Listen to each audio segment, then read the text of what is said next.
reka nkwifurize igicamunsi cyiza, igicamunsi cy'umugisha wowe udukurikiranye muri aka kanya aho uherereye hose, haba hano muri Afurika, muri Aziya, muri Amerika ndetse n'ahandi hagiye hatandukanye ku isi. Tubonereho kukwifuriza gukomeza kugubwa neza wowe udukurikiranye muri aka kanya. Ni amakuru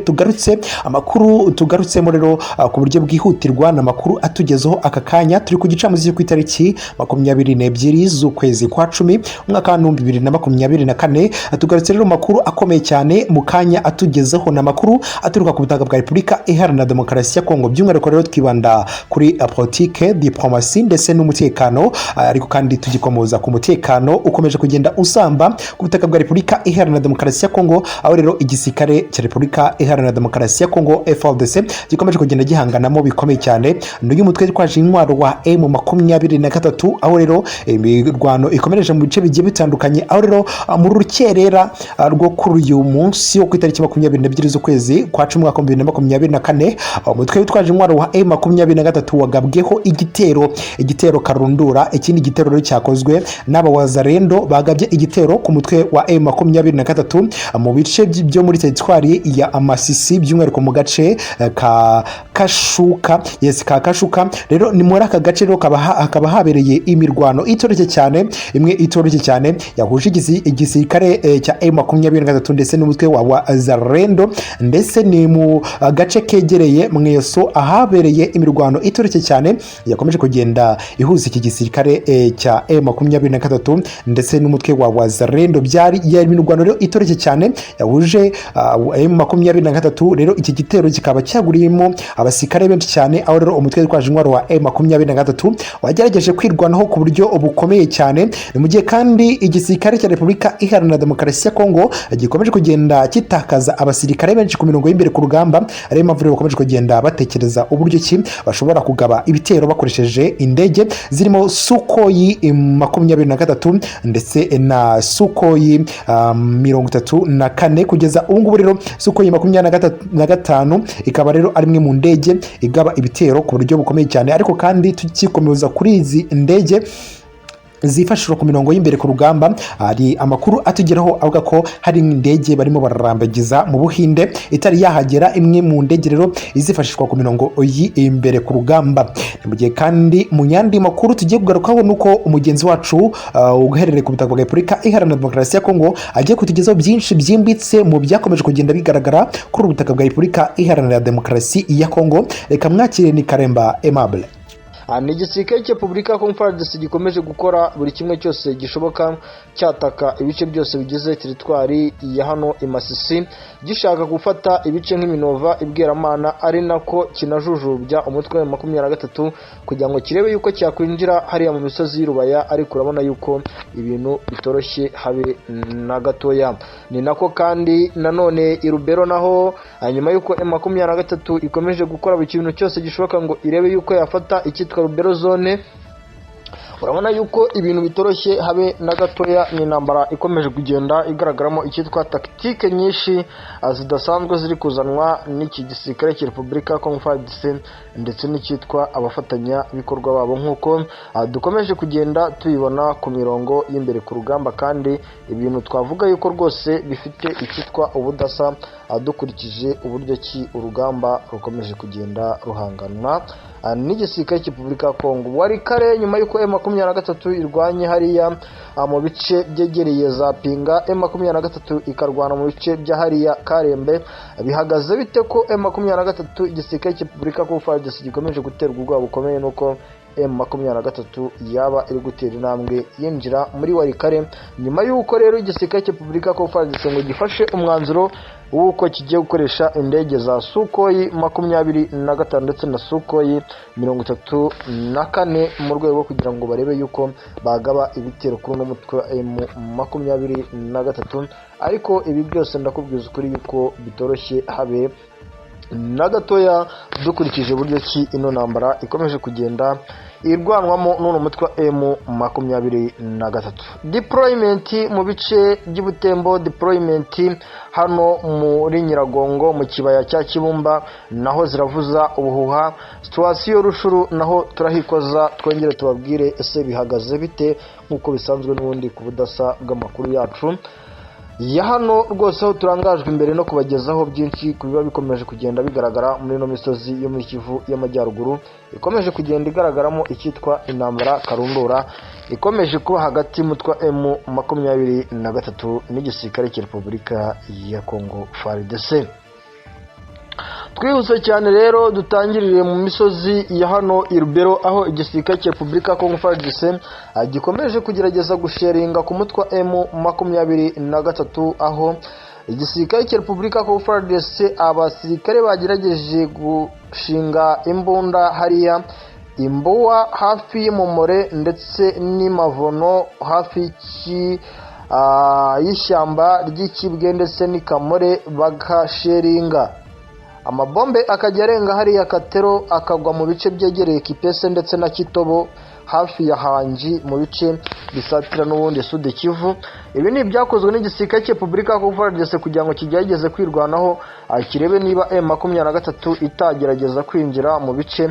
bigize n'ubundi Rubero no muri rusange bisatira cyane ubutembo, nk'uko igisirikare cya Repubulika ya Congo FARDC gikomeje kugenda kikanga uno mutwe umunsi ku munsi, nk'uko bikomeje kugenda bigaruka umunsi ku munsi.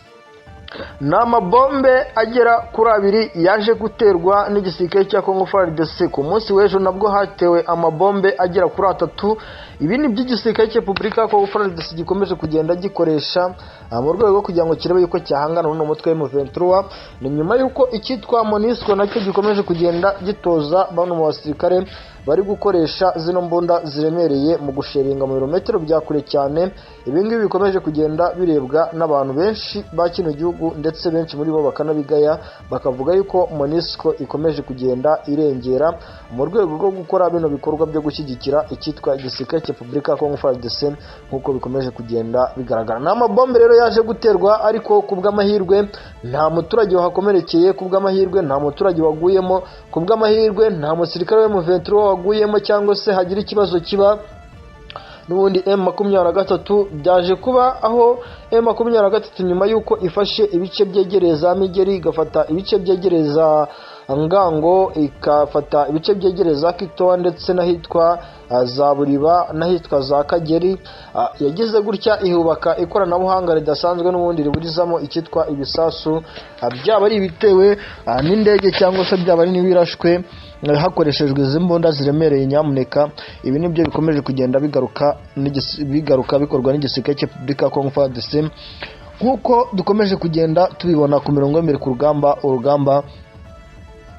rukomera cyane ku ruhande rw'igisirikare cy'uno mutwe, ari nako runakomerera igisirikare cya Repubulika ya Congo FARDC gikomeje gutegura ibitero karundura kuri uno mutwe, ariko uno mutwe nawo ukihagararaho mu buke bwawo ndetse ukanafata n'ibice byinshi bitandukanye mu buke bwabo, nk'uko bikomeje kugarukwaho muri rusange. Iyi ni M23 nyuma y'uko hatewe amabombe atandukanye mu minsi yegeranye 2 ku munsi wo kuwa mbere ndetse no kuri uno munsi wo kuwa kabiri mu bice bya hano Ikarungu, Bikara, mu bice byegereye Birundure no mu bice byegereye hariya ahitwa Gunda, no mu bice byegereye hano mu bice byegereye Arimbongo, mu bice byegereye hano Kanyamabo, no mu bice byegereye hano Rukuveve, Matembe, Kisenga ndetse n'ahitwa Kasigiri, mu bice bya Muhuma, imisozi n'ubundi igize umuhanda uhuza Rubero zone n'ibice by'ubutembo. M23 yahise igira gutya iha deploying abasirikare kugira ngo irebe yuko yabugizamo ibitero by'igisirikare cya Repubulika ya Congo FARDC, nk'uko amakuru dukomeje kugenda tuyahabwa n'abasirikare ndetse na bamwe mu barebera hafi ibyo M23 ikomeje kugenda ikorera ku mirongo y'imbere ku rugamba umunsi ku munsi. Ni urugamba rudasanzwe rero M23 ikomeje kugenda irwana mu misozi myinshi itandukanye yo muri Kivu ya ruguru. Ni intambara idasanzwe ikomeje kugenda ihanganwamo n'igisirikare cy'uno mutwe, nk'uko dukomeje kugenda tubihabwa umunsi ku munsi. Nshuti muvandimwe, ndakubwira yuko ibintu bitoroshye habe na gatoya. Ni nyuma yuko rero igisirikare cy'uno mutwe M23 kigerageje no kugira gutya kigatera M23 muri hano mu misozi ya Mutungirwa ndetse n'ahitwa abo Mubimbi, mu bice byegereye Minova baturutse hariya hitwa Bubare, hafi ya Ruwanjofu, hafi n'umundi Karihe, kugira ngo barebe yuko M23 bashobora kwitesha umutwe ikaba yakwataka iki gisirikare cya Repubulika ya Congo FARDC hafi y'ikiyaga n'ubundi cya Kivu. Hanyuma igisirikare cya Repubulika ya Congo FARDC cyongera kugaba ibitero giturutse muri ya misozi y'ahitwa Remeka bazamuka ahitwa Biso berekeza mu misozi igana Mitoyo, bashaka kugaba ibitero muri ya misozi Kazinga ndetse n'ahitwa Humure, kugira ngo barebe yuko M23 bagira gutya bakayitesha umutwe cyangwa babuza umutekano abaturage ba kino gihugu cya Kongo, by'umwihariko abatuye muri biriya bice M23 igenzura. Hanyuma M23 ikabura uburyo ikaba yakohereza abasirikare benshi cyane bari mu bice bitandukanye byegereye iriya misozi nka Mitumbara, imisozi yegereye nka hano hitwa Murambi n'ahitwa Karuba. Hanyuma igisirikare cya Kongo FARDC kikabona uko gifungura uriya muhanda Sake Kishanga. Ariko wareba izo taktike zose igisirikare cya Kongo FARDC gikomeje kugenda gikoresha kugira ngo gikore bino bitendo cyangwa gikore kano kazi, ukabona yuko zose nta musaruro ziri kubyara, kuko n'ubundi ziri gusanga M23 isa naho yiteguye kurwana cyangwa se yiteguye guhangana n'iki gisirikare cya Kongo FARDC umunsi ku munsi, nk'uko intambara dukomeje kugenda tuyibona umunsi ku munsi ihanganwamo n'ihuriro ry'igisirikare cya Repubulika ya Congo FARDC ndetse n'icyitwa abafatanya abikorwa babo batandukanye bakuyemo icyitwa Wigna Group, Abarundi, Sadeke na Monisco nayo ikomeje kugenda igaragaza ukuboko kurekure mu guhangana n'icyitwa M23 ku mirongo y'imbere ku rugamba. Nshuti muvandimwe, ndakubwiza ukuri yuko intambara yo ntiyoroshye. Masisi intambara irakomeye,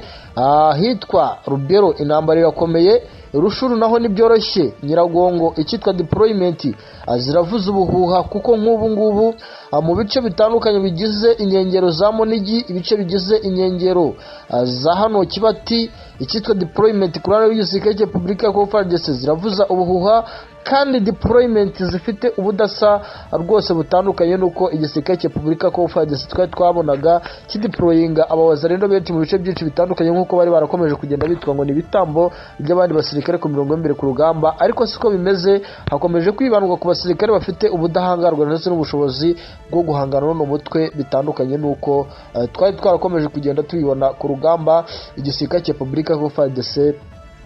kirwana cyangwa kideployinga abasirikare benshi mu misozi myinshi itandukanye yo muri Kivu ya ruguru. Nako kandi M23 ikomeje mu misozi Karembe yataka imisozi igize rwose inkengero za Warikare, kugira ngo irebe yuko yinjira hariya muri Warikare. Ariko ukabona yuko byanga bikunda M23 mu gihe igisirikare cya Repubulika ya Congo FARDC cyagira gutya kigatuzaho gatoya rwose, M23 dushobora kwisanga rwose yageze gutya ikagira gutya igafata ahitwa Warikare, kandi mu gihe gito dukurikije umuvuduko uyu mutwe M23 ufite ku mirongo y'imbere ku rugamba, nk'uko intambara ikomeje kugenda igaragara kandi intambara ikomeje kugaragaramo udushya. Iyi M23 ikomeje kugenda izana umunsi ku munsi, nk'uko dukomeje kugenda tubibona umunsi ku munsi. Ahitwa Kanyabayonga M23 ikomeje kugenda itoza icyitwa abasirikare, by'umwihariko aho iri gutegura abandi basirikare b'aba special force bo kuza kwifashisha n'ubundi mu gufata ino Warikare ndetse no kugaba ibitero hariya mu baturanyi babo mu bice bya hariya rwose Ibutembo cyangwa se muri Rubero, kugira ngo n'ubundi M23 igire gute ice icyitwa impaka ku mirongo y'imbere ku rugamba, nk'uko bikomeje kugenda bigaragara. Ibi birahurizwamo hamwe n'ubundi muri teritwari ya Rushuru hano Ishasha, aho M23 ikomeje kugenda ikora inama za hato na hato igira abaturage babwira iti mwebwe mugerageze rwose guhuza natwe, impamvu twafashe aka gace kagize umupaka wa Uganda ndetse kagize n'umupaka uhuza igihugu cya Uganda na Kongo, twari kugira ngo n'ubundi tubashakire umutekano, kugira ngo ibikorwa remezo mukorera hano hantu bibe byakorwa neza, nk'uko n'ubundi tubifurize neza ku budasa bwacu nka Alliance Fleuve Congo ndetse na M23. Reka rero mboneho kubifuriza kumererwa neza nshuti bavandimwe bacu. Abari amakuru adasanzwe tuba tubibutsa rwose gukora subscribe, like, share and comment rwose, kugira ngo tumenye aho tuzajya dukora dukora kugira ngo mwishime cyangwa se munyurwe n'amakuru tuba twagerageje gutembera mu bice byinshi bitandukanye, tukibariza bamwe mu basirikare batandukanye babarizwa mu cyama cya M23 ndetse n'ababarizwa mu gisirikare cya Repubulika ya Congo FARDC kugira ngo tumenye situasiyo kuri ruhande ihagaze ite, n'ubundi nk'uko bisanzwe ku budasa bw'amakuru yacu aho turangajwe imbere n'uko tubahereza ibintu bifite ubudasa mugatandukanya n'ibinyoma biba bikomeje kugenda bitangazwa na bimwe mu binyamakuru bivuga kuri M23 cyangwa se bivuga ku gisirikare cya Congo FARDC.